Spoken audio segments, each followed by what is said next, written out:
Top 10 के sponsor है Adnan water tank, safe and healthy water storage solution, Ballaguda, Hyderabad. अस्सलाम वालेकुम नाज़रीन, मैं हूं आसिम खान और आप देख रहे हैं BBN चैनल।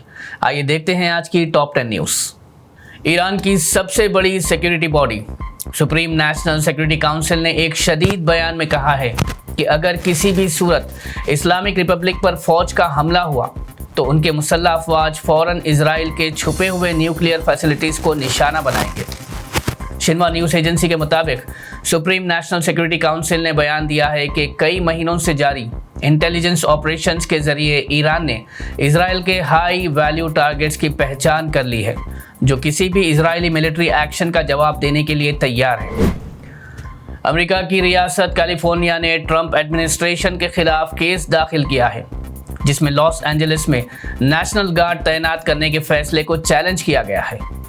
ये case president Donald Trump, defence secretary पीट हेग्सेथ और डिपार्टमेंट ऑफ डिफेंस के खिलाफ दाखिल किया गया है। दावे में कहा गया है कि ये एक्शन गवर्नर की रजामंदी के बगैर लिया गया, जो US कॉन्स्टिट्यूशन की खिलाफ वर्जी है।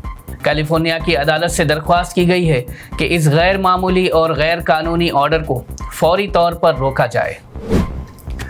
किंगडम ऑफ सऊदी अरेबिया ने ऐलान किया है कि आज से दोबारा उम्रा के लिए वीज़ाज जारी किए जा रहे हैं। सऊदी मिनिस्ट्री ऑफ हज एंड उम्रा के मुताबिक पहला इंटरनेशनल ज़ायरीन का ग्रुप 11 जून यानी कल सऊदी अरब पहुंचने की उम्मीद है। मिनिस्ट्री ने तमाम उम्रा कंपनीज और ओवरसीज ट्रैवल एजेंट्स को हिदायत दी थी कि वो अपने सर्विस एग्रीमेंट्स 27 मई तक मुकम्मल कर ले। हर साल की तरह सऊदी अरेबिया ने हज सीज़न के आगाज़ से कुछ हफ्ते पहले उम्रा वीज़ाज टेम्परेरीली सस्पेंड किया था, ताकि हज का निज़ाम बेहतरीन तरीके से चलाया जा सके। अमेरिकी सदर डोनाल्ड ट्रंप ने Swedish climate activist Greta Thunberg को एक अजीब, गुस्से वाली और नौजवान लड़की करार देते हुए कहा कि उसमें एंगर इश्यूज है। ये तनकीदी तबसरा उस वक्त आया जब ग्रेटा ने दावा किया कि उसे इजरायली फोर्सेस ने किडनैप कर लिया था।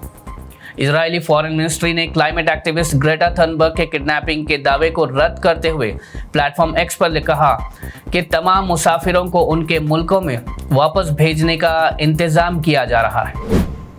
कर्नाटका हाई कोर्ट ने आज रॉयल चैलेंजर्स बेंगलुरु के मार्केटिंग हेड निखिल सोसले को अभी के लिए इंटरिम रिलीफ देने से इनकार कर दिया है। निखिल सोसले 4 जून को होने वाले स्टेडियम स्टैम्पेड के सिलसिले में गिरफ्तार हुए थे, जिसमें 11 लोगों की जान गई थी। हाईकोर्ट ने सोसले के बेल पिटीशन पर फैसला 11 जून यानी कल तक के लिए महफूज कर लिया है। निखिल सोसले को 6 जून को सेंट्रल क्राइम ब्रांच ने केम्पेगौड़ा इंटरनेशनल एयरपोर्ट से गिरफ्तार किया था। आज सुबह दिल्ली के द्वारका सेक्टर 13 में एक रिहायशी इमारत के टॉप फ्लोर पर शिद्दत की आग भड़क उठी, जिसमें एक आदमी और उसके 2 बच्चों की जान चली गई। ये वाकया सुबह 10 बजे के आसपास हुआ, जब शाबाद अपार्टमेंट के ऊपरी मंजिल पर अचानक आग फैल गई।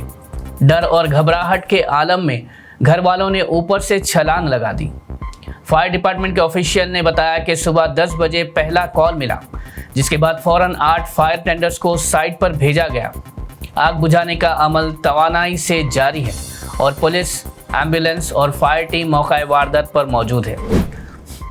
रोड्स एंड बिल्डिंग्स डिपार्टमेंट ने गोशा महल में नए उस्मानिया हॉस्पिटल की तामीर के लिए ऑफिशियल टेंडर्स इनवाइट कर दिए हैं। टेंडर भरने की आखिरी तारीख अब 27 जून तक बढ़ा दी गई है और टेक्निकल बिड्स भी इसी दिन खोली जाएगी, जबकि फाइनेंशियल बिड्स 1 जुलाई को ओपन की जाएगी।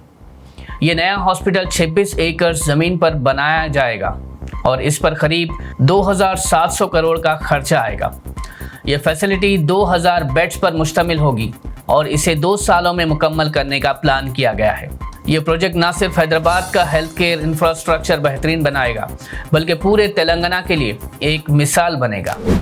Telangana state road transport corporation के बस पास किरायों में तकरीबन 20% का इजाफा करने के बाद BRS पार्टी MLC के कविता ने RTC क्रॉस रोड्स पर बस भवन के सामने प्रोटेस्ट किया और कहा कि RTC का ये कदम मिडिल क्लास, मजदूर तबके और स्टूडेंट्स के लिए शदीद नुकसानदेह है। उन्होंने डिमांड किया कि TGSRTC अपना फैसला फ़ौरन वापस ले। के कविता ने कहा कि तेलंगाना में महालक्ष्मी स्कीम के नाम पर एक तबके को फ़ायदा पहुंचाया जा रहा है जबकि दूसरे तबका खासकर स्टूडेंट्स और वर्किंग क्लास पर फाइनेंशियल बोझ डाला जा रहा है। पुलिस ने के कविता को गिरफ्तार करते हुए पुलिस स्टेशन मुंतकिल कर दिया है। साइबराबाद पुलिस ने अत्तापुर और मैलारदेवपल्ली में ईद उल अदा के मौके पर कुर्बानी के मसाइल को लेकर फैलाने वाले तशद्दुद में 25 अफराद को गिरफ्तार कर लिया है। पुलिस के मुताबिक कुछ गौरक्षकों ने जलपल्ली रोड पर 2 DCM गाड़ियों को आग लगा दी थी और ड्राइवर्स पर हमला करके पैसे लूट लिए थे। पुलिस ने अत्तापुर में 2 और मैलारदेवपल्ली में 2 मुकदमा दर्ज किए हैं। कुछ अफराद अभी भी फरार है, जिनकी तलाश जारी है। तेलंगाना हुकूमत ने मानसून के आने वाले सीजन के लिए हाइड्रा को लीड एजेंसी के तौर पर नामजद कर दिया है, ताकि शहर में इमदादी और इंतजामी कामों को बेहतर बनाया जा सके।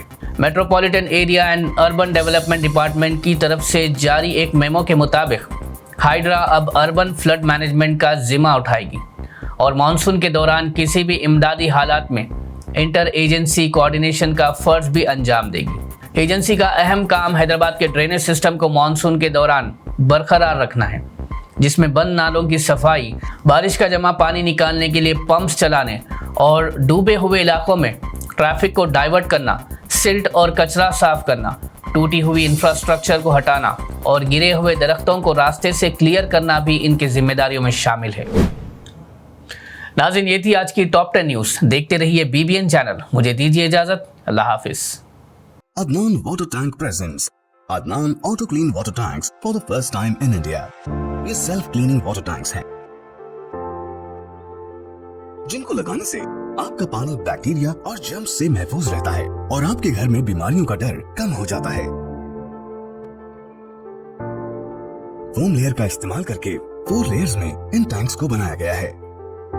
तो आप भी अपने घरों से साधारण वाटर टैंक्स को हटाइए और घर ले आए Adnan auto clean water tanks. Adnan water tanks, safe and healthy water storage solution, Bangalaguda, Hyderabad.